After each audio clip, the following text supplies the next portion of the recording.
रामस्वामी, तू एवढा अट्टहास का धरतोस? सारासार विचार का करत नाहीस? एवढी हिंसा का? तुला तर ते कधीच समजणार नाही. रामस्वामी कडाडला. ये तर मग माझ्या मनात, हरीश मगापेक्षाही हलक्या आवाजात म्हणाला होता.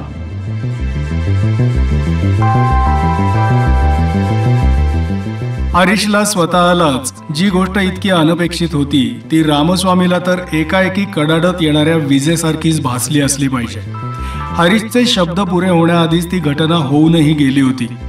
रामस्वामीचे पिंगट डोळे एकदम विस्फारले आणि दुसऱ्या क्षणी त्या धक्क्याखाली आर्त विव्हल झाले. त्याच्या चेहऱ्याचा रंग बदलला.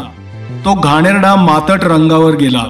हातांनी तोंड झाकून घेत रामस्वामी खचलेल्या आवाजात म्हणाला, हरीश, हे तू काय केलंस? हरीश, मला काय केलंस तू हे? कारण त्याच्या मनात भरतीसारखा त्या हिरवट निळसर अस्तित्वाचा लोंढा पसरत गेला असला पाहिजे. त्या परक्या अमानवी अथांग व्यक्तिमत्वानं त्याची अस्मिता गोठून गेली असली पाहिजे. मानवता, जिच्या तथाकथित रक्षणासाठी तू रक्तपात हिंसाचार करायला सिद्ध झाला होतास, ती किती क्षुद्र आहे ते पहा रामस्वामी. तू आता मानव राहिला नाहीस. तुझ्यातला रामस्वामी एका कोपऱ्यात फेकला गेलाय. तेथे आता मी आहे, तो 5000 प्रकाश वर्षांवरचा अगम्य प्राणीही आहे आणि त्याच्या अनादी कालापासूनच्या स्मृतींचा सागरही आहे. कोठेतरी एका किडक्या कणाच्या स्पर्शानं तू विकृत झाला होतास आणि मानवतेचा खोटा दर्प लोकांसमोर नाचवीत होतास. आता पहा विश्वाची विविधता. हिम्मत असली तर त्यात तुझं स्वत्व टिकव. पण रामस्वामी निश्चल होता. बोलण्यासाठी त्यानं एकदाच तोंड वर केलं होतं, पण ओकारी आल्यासारखा आचका देऊन त्यानं ते घट्ट मिटून घेतलं होतं. एखादा अंमली पदार्थ शरीरात भिनल्यासारखी त्याची प्रतिक्रिया होती आणि तीही अपेक्षितच होती. स्वतःला करडा, कठोर, शुद्ध सुधारक म्हणवून घेणारा हा रामस्वामी सर्व मानव जातीच्या नैतिक मूल्यांच्या जतनाची जबाबदारी स्वतःच्या खांद्यांवर मिरवीत होता. चेटक्यांचं निर्दालन सिद्ध करायला झालेला तो, त्याला चेटक्यांच्या जादूचा स्पर्श तरी कसा सहन होईल? त्यालाच त्या चेटक्यांच्या मायेनं पछाडली आहे अशी नुसती शंका जरी लोकांच्या मनात आली तरी त्याची लोकप्रियता धडाधड कोसळत खाली येईल. आणि आता आपण येथून हलायला पाहिजे, हरीशनं विचार केला. रामस्वामीकडे पाहता पाहता हरीशला रामस्वामी एका हिरवट निळसर धुक्यात गुरफटलेला दिसला. अर्थात हे एक सांकेतिक चित्र होतं. हरीशच्या मनात वावरणाऱ्या अस्तित्वाच्या प्रभावाखाली आत्ताच्या क्षणी रामस्वामीचं जहाल व्यक्तिमत्व सुद्धा निष्प्रभ झालं होतं. आत्ताच्या क्षणी तरी हरीश त्याला मनाला येईल तसा वापरू शकत होता. रामस्वामी, हरीश कठीण आवाजात म्हणाला, माझ्याबरोबर बाहेर चल आणि मला लिफ्ट पर्यंत पोहोचव, म्हणजे बाहेरच्या तुझ्या त्या धटिंगणाला काही संशय येणार नाही. चल. रामस्वामी एखाद्या कळसूत्री बाहुलीसारखा चालायला लागला. ते दोघं दाराबाहेर येताच पहारेकरी ताड दिशी उठून उभा राहिला. त्याच्याकडे पाहून रामस्वामीनं जराशी मान हलवली आणि तो हरीश बरोबर लिफ्टच्या दिशेनं चालायला लागला. हरीश लिफ्टमध्ये गेला. लिफ्टचं दार बंद झालं. रामस्वामी तसाच उभा राहिला होता. लिफ्ट खाली सरकायला लागताच हरीश सेकंद मोजायला लागला.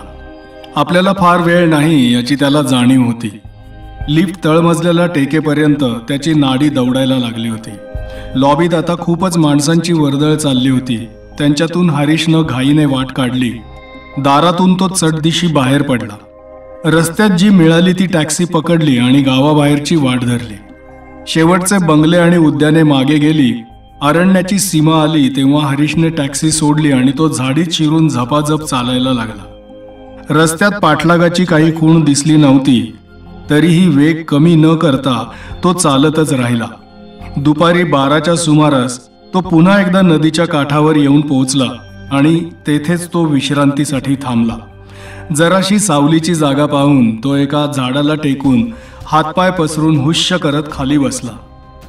स्टारजम कडून त्रास होण्याची एवढ्यात तरी भीती नव्हती. भांडाराला आग लागल्यावर ते त्याच गडबडीत असतील आणि आता पुन्हा हरीशचा सुगावा लागायला त्यांना काही ना काही अवधी तर लागणारच. हरीशला खरी धास्ती रामस्वामीचीच वाटत होती. त्याच्या त्या ट्रॉमॅटिक अनुभवातून तो एकदा भानावर आला की त्याची प्रतिक्रिया काय होईल हे सांगताच येत नव्हतं. त्याच्या द्वेषाला कायद्याची बंधनं नव्हती, माणुसकीच्या मर्यादा नव्हत्या, न्याय अन्यायाचा विधिनिषेध नव्हता. एव्हाना यंत्र नाहीसं झाल्याची वार्ता त्याच्यापर्यंत पोहोचलेली असणारच. त्या आगीत हरीशच्या अकल्पित वागणुकीनं तेलच ओतल्यासारखं होईल.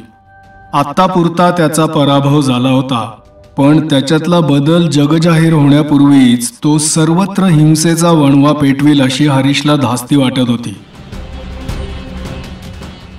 आपल्या धावपळीचा शेवट अजून तरी दृष्टिक्षेपात येत नाही. त्याच्या मनात एक खिन्न विचार आला. स्टारजम्पमधून बाहेर पडल्या क्षणापासून त्याच्या पायाला जणू भिंगरी बांधली होती. तो सारखा पळत होता. हे खरं होतं की पळता पळता स्टारजम्पला आणि चेटक्यांच्या विरोधकांना त्यानं 1-2 जबरदस्त टोले हाणले होते, पण तो एकटा या जबरदस्त शत्रूंशी मुकाबला किती काळ करणार? का चेटक्यांच्या सुरक्षिततेचं ओझं त्याला कायमच शिरावर वागवावं लागणार होतं? रामस्वामीनं मानवजातीची जबाबदारी हौसेनं खांद्यावर घेतली होती, पण तो विकृतीनं पछाडलेला होता. तर हरीशला त्याची इच्छा असो वा नसो पॅरानॉर्मल मानवांची काळजी व्हावी लागत होती. आणि आपणही पछाडलेलेच आहोत, त्यानं आश्चर्यानं विचार केला.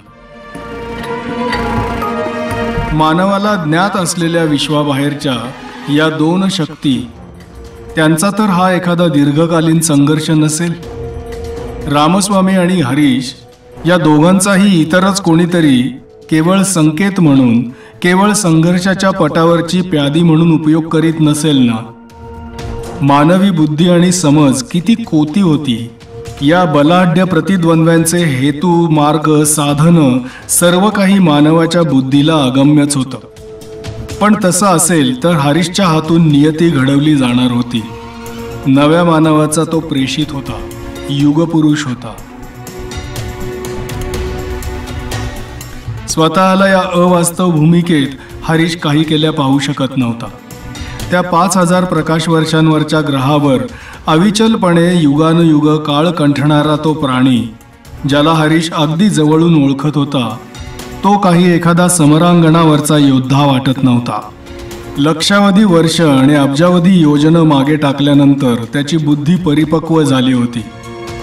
पाहण्यासारखं सर्व त्यानं पाहिलं होतं, शिकण्यासारखं सर्व शिकून घेतलं होतं. त्याची जिज्ञासा ओसरली होती, उत्सुकता विरून गेली होती. आणि प्रतिपक्ष किंवा प्रतिपक्षाचा संकेत रामस्वामीचं मन त्याच्या आवाक्यात होतं.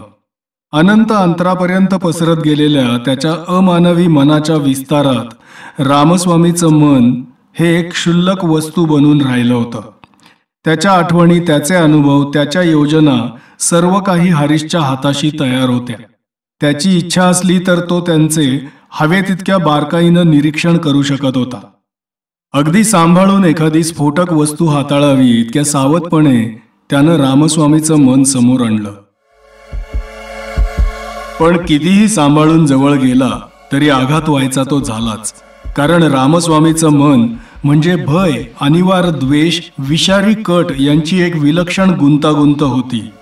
ते जहरी विचार त्या मनात विषारी जीवाणूंसारखे वळवळत होते आणि त्या वळवळणाऱ्या किडीच्या मध्यभागी भयमिश्रित शिसारीचा गर्भ होता. ते भय त्या परक्या ग्रहाचं होतं जेथे गेलेला मानवी निरीक्षक वेडा होऊन किंचाळायला लागला होता, जो स्टारजमच्या यंत्रातूनच मुळी किंचाळत बाहेर आला होता. लाळ गळणाऱ्या तोंडातले दात विचकले होते, पिंगट डोळ्यात वेडाची लहर होती, ज्यानं पंजासारख्या वाकड्या नख्यांनी यंत्रातली टेप ओरबाडून काढून तिच्या चिंध्या चिंध्या केल्या होत्या. त्या वेडपट मनाचा तो गाभा किळसवाणा होता.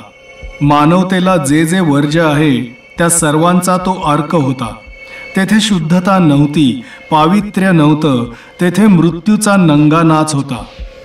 जीव गोठवून टाकणाऱ्या अकल्पनीय क्रूरतेचं ते चित्र होतं. मनातल्या मनात एक आर्त किंचाळी देत हरीश त्या भयानक मनस्पर्शापासून शहारून मागे सरला आणि ते दृष्टीआड झालं. पण त्या एकाच भयानक स्पर्शानं हरीशचं मन कितीतरी वेळ थरथरत होतं.